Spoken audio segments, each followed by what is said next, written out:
അബ്ദുല്ലാഹിൽ Barras റളിയല്ലാഹു തആല അൻഹു തന്റെ സന്തത സഹചാരി മരണപ്പെട്ടു പോയപ്പോ പൊട്ടിക്കരയുകയാണ്. അല്ലാഹുവേ, എനിക്ക് ആ മനുഷ്യന്റെ ഖബറൊന്ന് കാണിച്ചു തരണമല്ലാ, ആ ഖബറിന്റെ അകത്തെ രംഗം എനിക്കൊന്ന് കാണണമല്ലാ. നിസ്കരിച്ചിരുന്ന, നോമ്പ് പിടിച്ചിരുന്ന, നിസ്കാരത്തഴമ്പുള്ള, ഈമാന്റെ പ്രകാശമുള്ള എന്റെ സഹചാരിയുടെ ഖബർ ജീവിതം എങ്ങനെയാണെന്ന് എനിക്കൊന്ന് കാണണം റബ്ബേ എന്ന് പറഞ്ഞുകൊണ്ട് കരഞ്ഞുകൊണ്ട് ദുആ ചെയ്യുകയാണ്. ഒരുപാട് ദിവസം അങ്ങനെ ദുആ ചെയ്തതിനു ശേഷം ഒരു ഉറക്കത്തിലൂടെ ഖബർ സ്വപ്നം കാണുകയാണ്. ഒരുപാട് പേര് ഖബറുകൾ സ്വപ്നം കണ്ടവരുണ്ട്. ഉറക്കത്തിലൂടെ ദുആ ചെയ്തതിന്റെ ഫലമായി ഇബ്നു അബ്ബാസ് റളിയല്ലാഹു തആല അൻഹു, ഉമർ റളിയല്ലാഹു അൻഹുവിന്റെ ഖബർ സ്വപ്നം കണ്ടിട്ടുണ്ട്. അബൂജഹലിന്റെ ഖബർ സ്വപ്നം കണ്ടിട്ടുണ്ട്. അബൂലഹബിന്റെ ഖബർ സ്വപ്നം കണ്ടിട്ടുണ്ട്. സുബ്ഹാനല്ലാഹ്. അബ്ദുല്ലാഹിൽ ബറാസ് റളിയല്ലാഹു തആല അൻഹു സങ്കടപ്പെടുകയാണ്. കരഞ്ഞുകൊണ്ട് ചോദിക്കുന്ന റബ്ബേ, എന്റെ ഒരു കൂട്ടുകാരൻ മരണപ്പെട്ടു പോയി. അവൻ നിസ്കാരമുള്ളവനാണ്, ഖബറിനെ പേടിച്ചിരുന്നവനാണ്, ഈമാന്റെ പ്രകാശമുള്ളവനാണ്. അതുകൊണ്ടാ ഖബറിന്റെ ജീവിതം എനിക്കൊന്ന് അറിയണമല്ലോ എന്ന് പറഞ്ഞുകൊണ്ട് ദുആ ചെയ്തപ്പോൾ ഒരു രാത്രിയിലാ ഖബർ സ്വപ്നം കാണുകയാണ്. ഒരു രാത്രിയിലാ ഖബർ സ്വപ്നം കാണുകയാണ്. ആ ഖബറിന്റെ അകത്ത് ഈ മനുഷ്യൻ എഴുന്നേറ്റിരിക്കുകയാണ്. എഴുന്നേറ്റിരിക്കുമ്പോ ആ മനുഷ്യന്റെ മുഖത്തിന്റെ നേർ പകുതി കത്തിക്കരിഞ്ഞു പോയിരിക്കുകയാ. അബ്ദുല്ലാഹിൽ ബറാസ് റളിയല്ലാഹു തആല അൻഹു ചോദിക്കുകയാ, എന്ത് പറ്റിപ്പോയി നിന്റെ മുഖത്ത്? ഖബറിന്റെ അവസ്ഥ എങ്ങനെയാ? ഖബറിന്റെ അദാബുകളുണ്ടോ? ഖബറിന്റെ പുണ്യങ്ങളാണോ നിനക്കുള്ളത്? എന്താണെന്ന് എന്നോടൊന്ന് പറയണമെന്റെ സമാധാനത്തിനാ. അബ്ദുല്ലാഹിൽ ബറാസ് റളിയല്ലാഹു അൻഹു ചോദിക്കുമ്പോൾ ആ മനുഷ്യൻ കരഞ്ഞുകൊണ്ട് പറയുകയാ, എന്റെ മരണത്തിന് മുമ്പ് എന്റെ എല്ലാ തെറ്റുകളും ഞാൻ എന്റെ പടച്ചവനോട് പറഞ്ഞതാ. മരിക്കുന്നതിന് മുമ്പ് തൗബ ചെയ്യാനുള്ള ഭാഗ്യം കിട്ടിയാൽ അവൻ വല്ലാത്ത ഭാഗ്യവാനാണ്. എന്റെ എല്ലാ തെറ്റുകളും ഞാൻ എന്റെ പടച്ചവനോട് പറഞ്ഞതാ. ഇല്ലാ റംബം വാഹിദ, ഒരു തെറ്റൊഴിച്ച് ഇസ്തഹൈതു അൻ അഖുറബി, ഇസ്തഹൈതു അൻ അഖുറബി, ആ തെറ്റെന്റെ റബ്ബിനോട് പറയാൻ എനിക്ക് ലജ്ജയായിരുന്നു. ആ തെറ്റുകൾ എന്റെ പടച്ചവനോട് പറയാൻ എനിക്ക് നാണക്കേടായിരുന്നു, ഞാൻ പറഞ്ഞില്ല. അതുകൊണ്ട് ഓരോ ദിവസവും നരകത്തിന്റെ ഒരു കല്ല്, നരകത്തിന്റെ ഒരു കനൽ കട്ട എന്റെ മുഖത്തേക്ക് വന്ന് വീഴുകയാ. എന്റെ മുഖത്തിന്റെ പകുതിയോളം ഭാഗം അത് കരിച്ചു കളയുകയാ. ഓരോ ദിവസം കഴിയുമ്പോഴും അങ്ങനെ വരികയാ. അതിന്റെ വേദന എനിക്ക് സഹിക്കാൻ പറ്റൂല.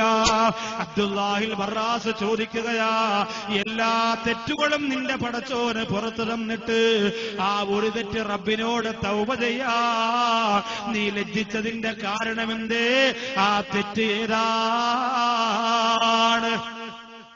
ആ തെറ്റേതാണെന്ന് ചോദിക്കുകയാണ്. സുല്ലിയത്ത് വന്ന പ്രിയപ്പെട്ടവരെ, ഞാനും നിങ്ങളും ചെയ്തു പോകുന്ന തെറ്റിന്റെ കൂമ്പാരങ്ങളും കൊണ്ട് എങ്ങനെയാണ് ഖബറിലേക്ക് പോകാൻ ഒരുങ്ങി നിൽക്കുന്നത് പ്രിയപ്പെട്ടവരെ? അബ്ദുല്ലാഹിൽ ബറാസിനോട് ആ മരണപ്പെട്ടു പോര മനുഷ്യൻ പറയുകയാ, ഇന്നീ നളറുതു ഇലാ ഉലാമിൻ ജമീൽ, കാണാൻ ഭംഗിയുള്ള അഴകുള്ള ഒരു പാവപ്പെട്ട സഹോദരന്റെ മുഖത്തേക്ക് വികാരത്തോടെ ഞാനൊന്ന് നോക്കിയതാ. ഒരു ആൺകുട്ടിയുടെ മുഖത്തേക്ക് വികാരത്തോടെ ഞാനൊന്ന് നോക്കിപ്പോയത് മാത്രമാണ്. അവന് ഞാനൊന്നും ചെയ്തില്ല, എന്റെ വികാര പൂർത്തീകരണം പോലും നടത്തിയില്ല. പെണ്ണിനെയല്ല, ആണിനെയാണ്. കാണാൻ ഭംഗിയുള്ള ഒരാൺകുട്ടിയുടെ മുഖത്തേക്ക് ഞാനൊന്ന് നോക്കിപ്പോയപ്പോൾ എന്റെ മുഖത്ത് ഓരോ ദിവസവും നരകത്തിന്റെ തീക്കട്ട കൊണ്ട് അള്ളാഹു വെച്ച് പിടിപ്പിക്കുകയാ. ഇന്ന് പറഞ്ഞു പോയെങ്കിൽ സുല്ലിയത്ത് വന്ന പ്രിയപ്പെട്ടവരെ, ഡൽഹിയുടെ തെരുവോരത്ത് പാവപ്പെട്ട പെൺകുട്ടിയെ നാലായി വലിച്ചു കീറിയിട്ട് കുടല് പുറത്തെറിഞ്ഞവരെ, കോടതി വിധി എന്തായിരുന്നാൽ പടച്ചോന്റെ വിധി നിന്നെ കാത്തിരിക്കുന്നുണ്ടടാ.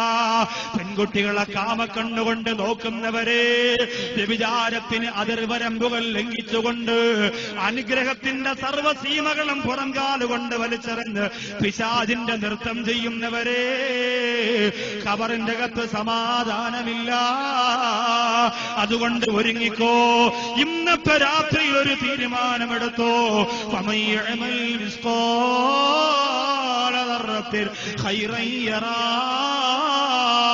ഒരു അണുവളവ് നന്മയാണോ നീ ചെയ്തത്, നിന്റെ ഖബറിന്റെ അകത്ത് നീ കാണുന്നതാ. ഒരു തിന്മയാണോ നീ ചെയ്തത്, നിന്റെ ഖബറിന്റെ അകത്ത് നീ കാണുന്നതാ. അല്ലാഹുവിന്റെ റസൂല് കരഞ്ഞ് കണ്ണീരൊലിപ്പിച്ചുകൊണ്ട് ഇരുന്നപ്പോ സഹാബത്ത് ചോദിച്ചു, നബിയേ അവിടെ എന്തിനാ കരയുന്നത് റസൂലേ? അല്ലാഹുവിന്റെ റസൂല് പറഞ്ഞു, ഇപ്പൊ ഒരായത്തിറങ്ങി സഹാബത്തെ, ആയത്ത് ഓർത്തുകൊണ്ട് അറിയാതെ കരഞ്ഞു പോവുകയാ. وخلف من بعدهم خلف أضاعوا الصلاة واتبعوا الشهوات وسوف يلقون غيا. അല്ലാഹുവിന്റെ റസൂൽ പറയുന്നു, അല്ലാഹ് പറഞ്ഞു, നബിയേ അങ്ങയുടെ കാലം കഴിഞ്ഞു പോയാൽ, അങ്ങയുടെ സഹാബത്തിന്റെ കാലം കഴിഞ്ഞു പോയാൽ പിന്നെ ഒരു കാലഘട്ടം വരും. കർണാടകയിലെ സുന്നിയത്ത് ഇന്ന് നിലനിൽക്കുന്ന കാലഘട്ടമതാ. കേരളത്തിന്റെ കാസർഗോഡ് ഇന്ന് നിലനിൽക്കുന്ന കാലഘട്ടമതാണ്.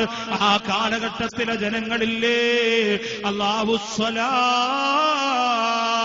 അവർ നിസ്കാരം പാഴാക്കുന്നവരാ, അവര് സർവകാര്യങ്ങളും ചെയ്യുന്നവരാ, അവര് മതപ്രസംഗം നടത്തുന്നവരാ, അവര് ദീനീ പ്രവർത്തനം നടത്തുന്നവരാ, അവര് സർവകാര്യങ്ങളും ചെയ്യുന്നവരാ.